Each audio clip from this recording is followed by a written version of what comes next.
Halo semuanya, apa kabar ini? Semoga teman-teman semua dalam keadaan sehat ya, dilancarkan pekerjaan juga usahanya, amin.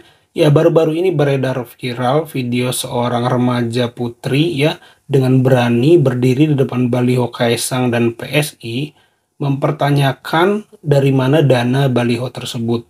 Lalu apakah baliho-baliho tersebut bayar pajak atau tidak? Mentang-mentang anak presiden baru 2 hari jadi kader langsung jadi ketua umum. Lalu video itu diakhiri dengan si remaja putri ini mengatakan kami muak. Dan yang saya salut itu bagaimana dia punya ketegasan dalam kata-katanya, spiritnya itu sangat terasa mewakili anak-anak muda yang dikira Kaisang dan Gibran senang dengan perilaku mereka. Jadi saya bersyukurnya anak-anak muda Indonesia itu ternyata banyak juga yang tidak pakai kacamata kuda. Artinya mentang-mentang dilihat muda, nepotismenya nggak dilihat lagi. Tapi ternyata anak-anak muda Indonesia itu sangat kritis.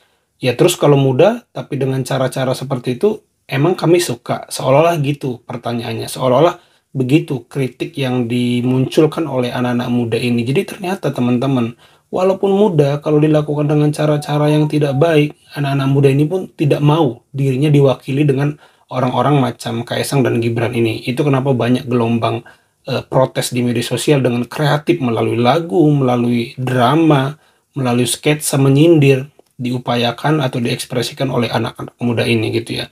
Nah, kita mau lihat bagaimana keberanian remaja wanita ini dalam mengkritik Kaisang dan dinasti politik Jokowi. Ini ya. Hebat! Kaisang Pangarep yang merupakan anak presiden ini baru 2 hari menjadi anggota partai politik sudah bisa mengambil alih menjadi ketua umum PSI.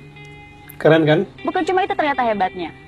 Belum lama menjadi ketua umum, baligonya sudah terpampang di mana-mana.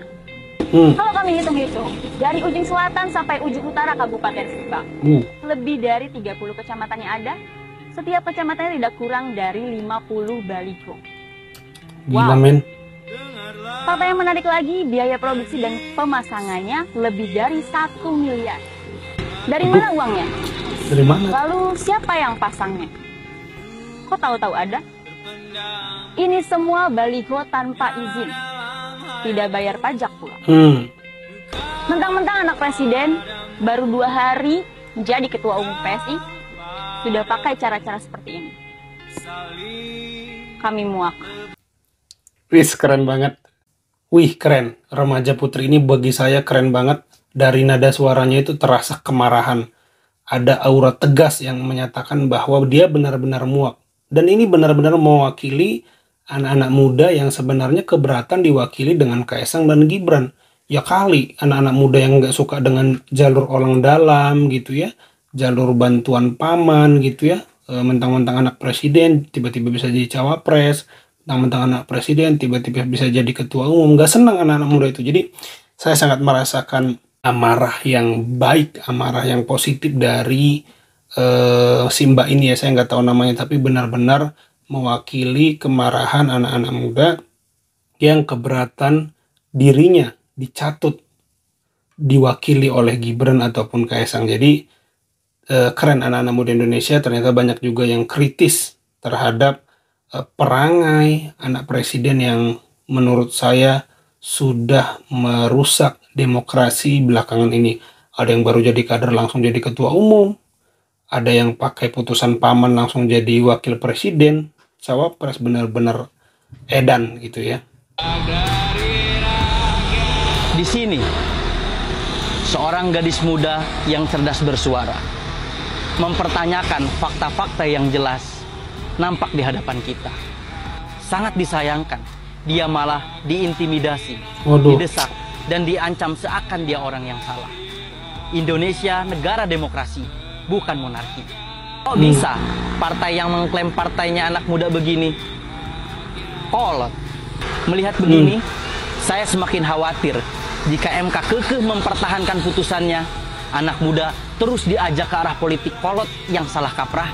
Jelas, ini semakin membuat kami muak. Ya, kalau memang benar yang disampaikan si Mas ini, bahwa tadi si remaja putri tadi, remaja wanita tadi, yang bersuara dengan kritis, itu diintimidasi, wah menurut saya ini kelewatan sih. Kalau bisa remaja putri ini terus terhubung membuat konten-konten ya, agar kita tahu bahwa dia dalam keadaan baik-baik saja. Menurut saya dia punya bakat, punya talenta untuk terus bersuara dan bersikap kritis terhadap hal-hal yang dia rasa salah. Saya tidak tahu nama remaja putri tadi ya, tapi buat saya si Mas yang barusan dengan remaja putri tadi adalah dua anak muda yang menurut saya mewakili suara mayoritas anak muda yang mau bersikap kritis terhadap perangai anak-anak Jokowi termasuk Jokowi dalam menghadapi Pilpres di 2024 nanti. Kok terkesan keluarganya itu ambisius banget ingin terus berkuasa ya gitu teman-teman. Ada sirup rasa jeruk dan durian. Ada keripik rasa keju dan ikan. Ada republik rasa kerajaan. Ya ini Gusmus ya yang membacakan puisi adalah seorang penulis dan seorang budayawan. Ya ini teman-teman yang bilang yang milih kan yang nyoblos rakyat. Kalau tokoh sebesar Gusmus aja sudah bersuara, turut berekspresi kecewa, mengkritik dan menyindir kondisi saat ini, teman-teman boleh percaya bahwa memang tidak sesederhana itu, tidak sesederhana yang nentuin kan rakyat, kalau nggak suka ya tinggal jangan dicoblos. Tidak sesederhana itu. Nepotisme itu dimulai dari seleksi dan kompetisinya. Kompetisinya dihilangkan, dibuatlah kekuasaan untuk menentukan di hasil seleksinya. Sama lah teman-teman kalau ikutan CPNS, teman-teman tentu nggak terima dong kalau teman-teman itu udah belajar keras tapi yang lolos adalah yang punya hubungan darah atau punya orang dalam. Sederhananya begitu nepotisme itu.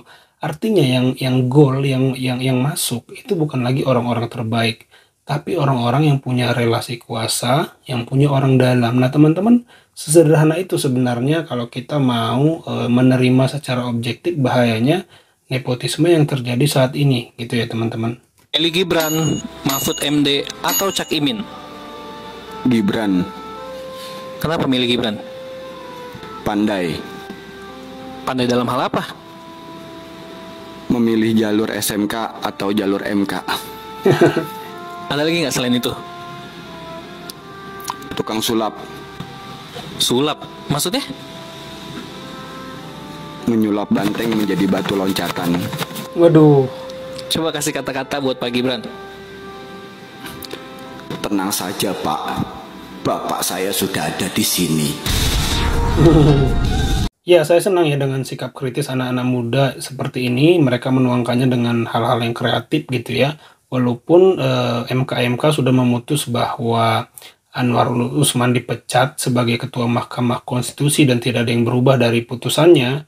Tapi semoga kreativitas netizen anak-anak muda ini bisa mempengaruhi pemilih muda kita, bahkan kalau perlu pemilih tua sekalipun, untuk bersikap lebih rasional gitu, lebih rasional gitu. Artinya tidak memilih sosok yang baru mau mencalonkan saja sudah dimulai dengan pelanggaran konstitusi tadi, skandal tadi, presiden buruk tadi. Nah, kita tidak bisa berharap banyak sih sama yang di atas, tapi kita bisa berharap banyak kiranya upaya-upaya anak muda ini bisa mempengaruhi sesamanya atau mempengaruhi setiap orang yang mendengar dan menonton. Itu sih harapan kita. Kenapa saya mendukung anak muda ini terus kreatif menyuarakan, mempengaruhi agar pemilih-pemilih menjadi lebih rasional dan menentukan sosok yang bersih, tidak punya konflik hukum. Ini berbahaya, pemimpin itu teladan. Kalau dia punya permasalahan dengan hukum, bagaimana kita meneladani dia? Gitu ya teman-teman.